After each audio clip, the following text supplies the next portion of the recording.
आप देख रहे हैं मिस्टर चीफ मिनिस्टर। मैं हूं आपके साथ प्रीति चौहान। तो मिस्टर चीफ मिनिस्टर, आपको दिखाने का हमारा मकसद यह है कि आपके सूबे, आपके प्रदेश, आपके राज्य के मुखिया, मुख्यमंत्री आपके लिए क्या कुछ कर रहे हैं, आपके लिए कौन सा फ्लैगशिप प्रोग्राम लेकर आए हैं और तमाम पॉलिसियों और प्रोग्राम से आपका सीधा सरोकार कैसे जुड़ता है, आपके हित की बात क्या आपके मुख्यमंत्री ने आज की।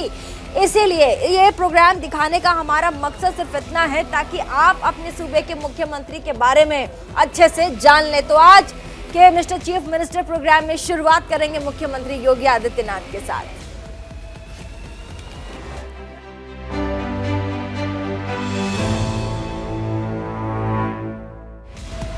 तवांग में भारत और चीनी सैनिकों के बीच हुई झड़प पर राजनीतिक बयानबाजी का दौर अब जोर पकड़ रहा है।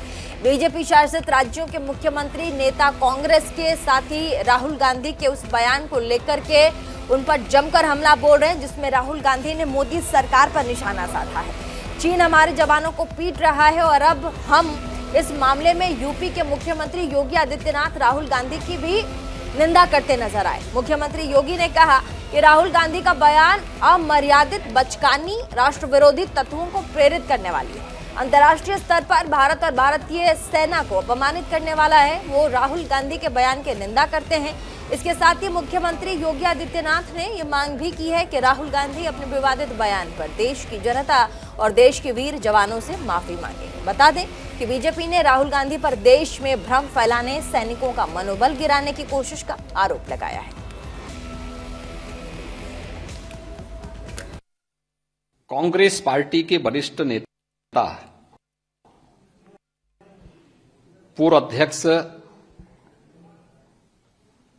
राहुल गांधी का बयान अत्यंत ही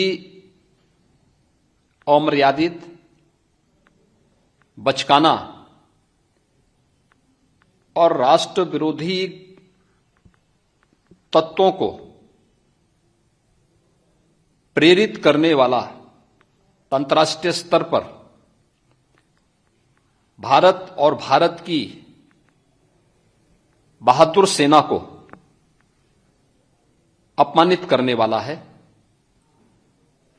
हम उनके इस बयान की निंदा करते हैं। ये बड़ा आश्चर्य है कि जब पूरी दुनिया और पूरा देश इस बात को कह रहा है कि भारत के बहादुर जवानों ने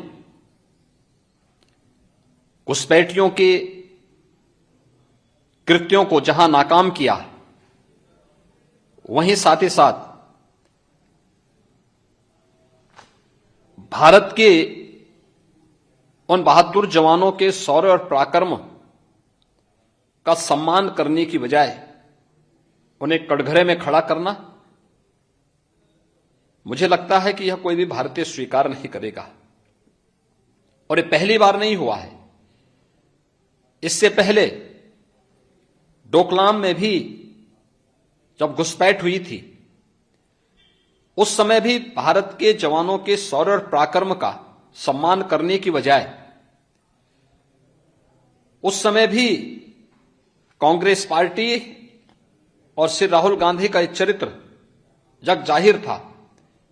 वे चीनी दूतावास के साथ मिलकर के भारत विरोधी कृत्यों को प्रश्रय दे रहे थे। यह अत्यंत शर्मनाक है। उनका बयान अत्यंत निंदनीय है।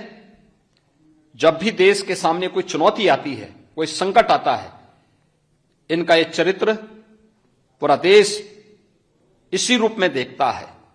ये भारत को कटघरे में खड़ा करते हैं, भारत के बहादुर जवानों के शौर्य और पराक्रम पर उंगली उठाते हैं।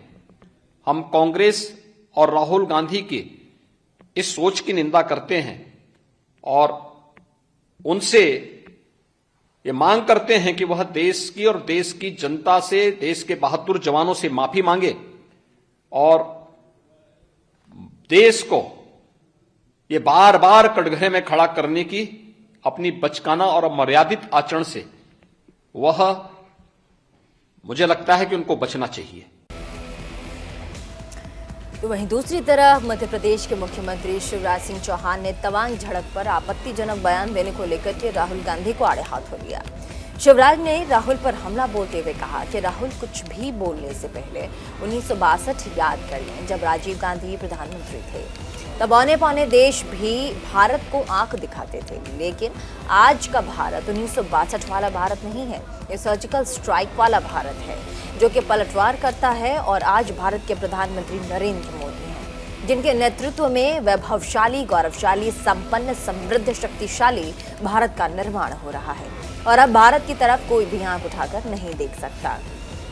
मुख्यमंत्री शिवराज ने प्रधानमंत्री मोदी के हम किसी को छोड़ेंगे नहीं, लेकिन अगर किसी ने हमें छेड़ा तो उसे छोड़ेंगे नहीं बयान को दोहराते हुए कहा कि दुश्मनों ने छेड़ा तो छोड़ेंगे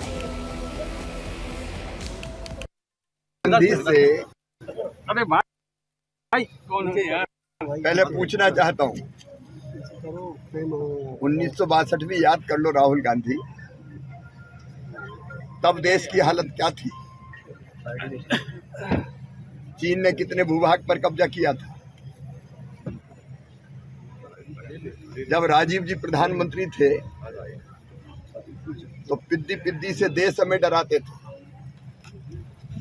आज भारत के प्रधानमंत्री श्रीमान नरेंद्र मोदी जी हैं। एक वैभवशाली, गौरवशाली, संपन्न, समृद्ध और शक्तिशाली भारत का निर्माण उनके नेतृत्व में हो रहा है ना तुम्हारा। और अगर किसी ने आंख उठा के हमारे देश की तरफ देखने की हिम्मत की, अरे भैया चीन ने भी की थी, तो चीन के सैनिकों की गर्दन तोड़ के वापस चीन की सीमा में फेंका था हमारी सेना ने। ये वाला हाथ नीचे कर लो। हमारी सेना का अपमान न करे, केवल बातें न करे। अब भारत की तरफ कोई आंख उठा के नहीं देख सकता। प्रधानमंत्री श्रीमान नरेंद्र मोदी जी ने कह दिया है और कह नहीं रहे, हम कर रहे हैं। हम किसी को छेड़ेंगे नहीं, लेकिन किसी ने हमें छेड़ा तो हम उसे छोड़ेंगे नहीं। Air strike, surgical strike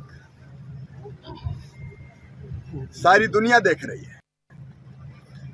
Rahul को पहले 62 देखना चाहिए, उसके बाद बात कर।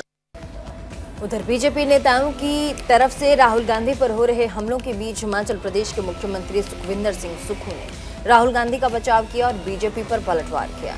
मुख्यमंत्री सुक्खू ने कहा कि राहुल गांधी की भारत जोड़ो यात्रा को लेकर के बीजेपी की घबराहट बढ़ती जा रही है। सुक्खू ने दावा किया है कि हमारे जवानों को नुकसान पहुंचाया गया। अगर राहुल गांधी ने ऐसा कहा तो यह देश विरोधी बयान नहीं है। ये बात एक ऐसे शख्स ने की है जिसके पारिवारिक सदस्यों ने देश के लिए जान की कुर्बानियां दी हैं। वहीं मुख्यमंत्री सुक्खू ने कहा कि बीजेपी अपनी नाकामियां छिपाने के लिए छद्म राष्ट्रवाद की परिभाषा गढ़ना चाहती है, लेकिन ऐसे बयान से सेना और देश दोनों का मनोबल कमजोर नहीं होता।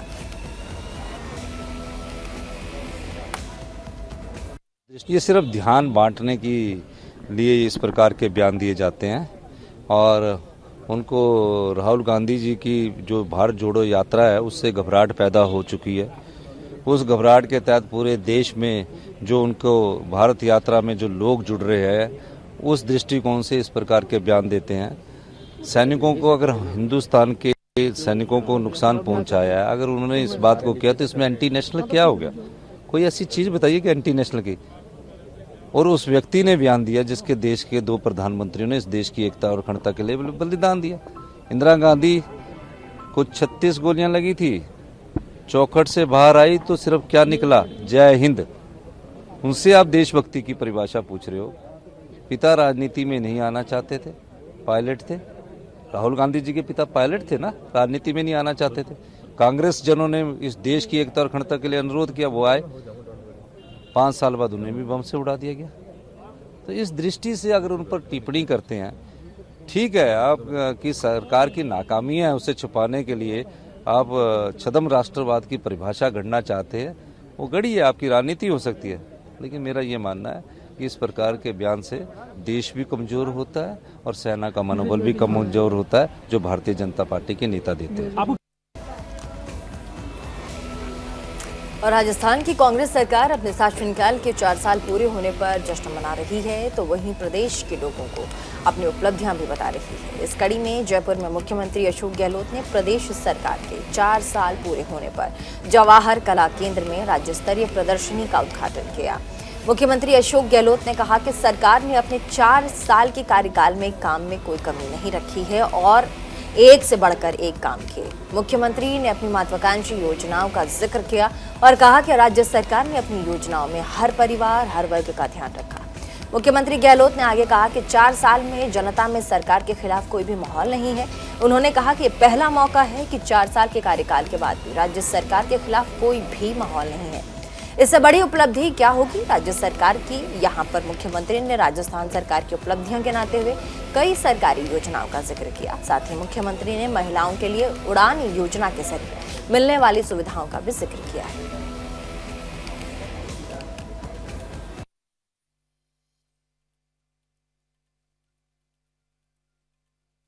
मतलब संकोच लड़कियों में भी नहीं, अब धीरे धीरे बीमारी फैलती है, हाइजीन नहीं होती है, तो गांव के अंदर महिलाओं को घूंघट में बोलती नहीं है, वो कैंसर की बीमारी, बांझ बन जाती है, बच्चे पैदा नहीं होते हैं, इन्फेक्शन होता है, बीमारी ऐसी हो जाती है जो अपन सोच नहीं सकते। क्या मतलब है, समय बदल गया है।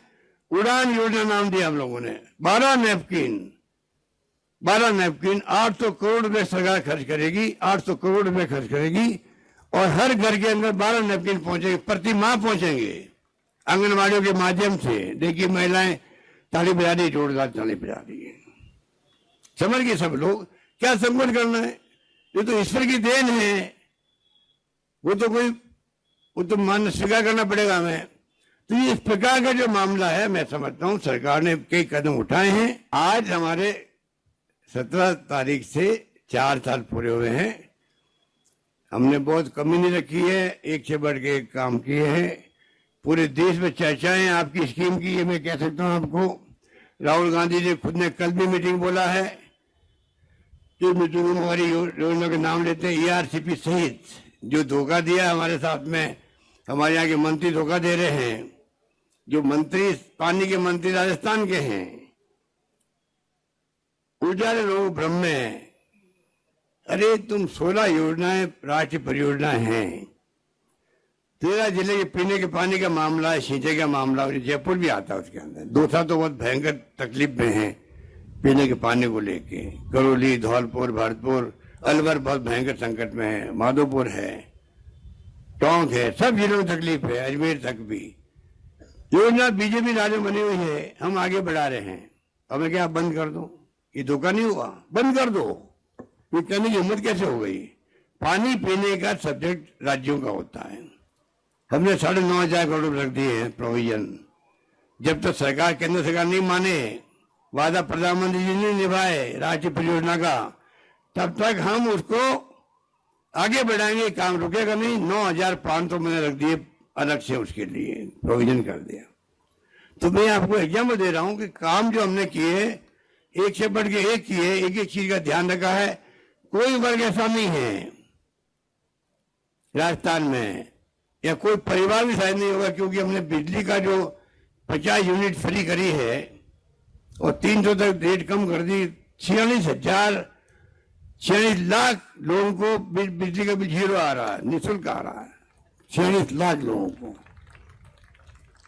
उसके अंदर 8 लाख आपके किसान भी 1,000 रुपये प्रति माह दे रहे हैं हम लोग अलग से।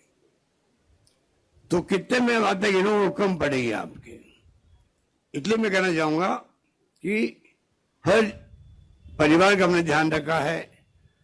आज 4 साल के बाद में जनता में सरकार के खिलाफ में माहौल नहीं है। साधारणतः माहौल बन जाता है, साधारणतः सरकारों के खिलाफ में माहौल बन जाता है। 4 साल आते आते बन ही जाता है, कमियां निकाल देते हैं। ये पहला मौका राजस्थान के अंदर है, 4 साल के बाद में भी कोई माहौल नहीं सरकार के खिलाफ में। और बात भूपेश बघेल की कर लेते हैं। भूपेश बघेल सरकार में अब 4 साल पूरे कर लिए हैं। साथ ही कांग्रेस सरकार के 4 साल पूरे होने के मौके पर छत्तीसगढ़ कांग्रेस गौरव दिवस कार्यक्रम मना रही है। इस मौके पर मुख्यमंत्री हाउस में गौरव दिवस कार्यक्रम का आयोजन किया गया। कार्यक्रम के दौरान मुख्यमंत्री भूपेश बघेल ने 3 बड़ी घोषणाएं की। उन्होंने कहा कि सूबे में मुख्यमंत्री वृक्ष संपदा योजना चलाई जाएगी। साथ ही इस योजना के लिए 100 करोड़ रुपए की राशि की जाएगी। इसके अलावा प्रदेश के सभी स्कूलों, छात्रावासों, आश्रमों, शासकीय भवनों के रखरखाव अपग्रेडेशन के लिए 1000 करोड़ रुपए स्वीकृत किए गए। इसके साथ ही मुख्यमंत्री बघेल ने तकनीकी शिक्षा के स्तर में सुधार के लिए औद्योगिक प्रशिक्षण संस्थाओं की उन्नति के लिए स्वामी आत्मानंद उत्कृष्ट ITI योजना की घोषणा करते हुए 1200 करोड़ रुपए को मंजूरी दी।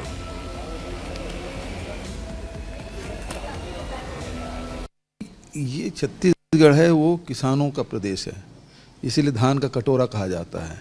और हमारे अन्नदाता न केवल धान उत्पादक किसान बल्कि जो कोदो, कुटकी, रागी, मिलेट्स का उत्पादन करते हैं, गन्ना का उत्पादन करते हैं, मक्का का उत्पादन करते हैं, वो सब किसान हमारी सरकार की योजना का लाभ ले रहे हैं और प्रसन्न हैं। अब 1.5 लाख करोड़ रुपया इन 4 सालों में आम जनता के बीच में जेब में सीधा गया है। तो ये सबसे बड़ी बात है। ऋण माफी हमने किया, सब मध्य प्रदेश कहें या छत्तीसगढ़ कहें, इतना बड़ा ऋण माफी कभी नहीं हुआ था जो हम लोगों ने यहाँ किया है। तो 19 लाख किसानों को 9-9.5 हज़ार करोड़ रुपया माफ़ हुआ है। ये छोटी मोटी राशि नहीं है। तो आज किसान हैं, किसान के जेब में पैसा गया है तो अपने खेत का समतलीकरण भी करा है, बोरिंग भी करा रहा है, कनेक्शन भी ले रहा है, घर में निर्माण भी कर रहे हैं, गाड़ियाँ भी खरीद रहे हैं, ट्रैक्टर खरीद रहे हैं। तो वो जो खुशहाली है किसानों के चेहरे में, मजदूरों के चेहरे में, 7,000। तो आपने छत्तीसगढ़ के मुख्यमंत्री भूपेश बघेल को सुना। लेकिन फिलहाल मिस्टर चीफ मिनिस्टर में फिलहाल के लिए बस इतना ही। इसी के साथ देश और दुनिया की बाकी तमाम अपडेट्स के लिए देखना न भूलें न्यूज़ इंडिया 24/7 और आपके प्रदेश, आपके राज्य के मुख्यमंत्री के खबरों के लिए देखना न भूलें मिस्टर चीफ मिनिस्टर शाम के ठीक 6:30 बजे सिर्फ और सिर्फ मेरे साथ।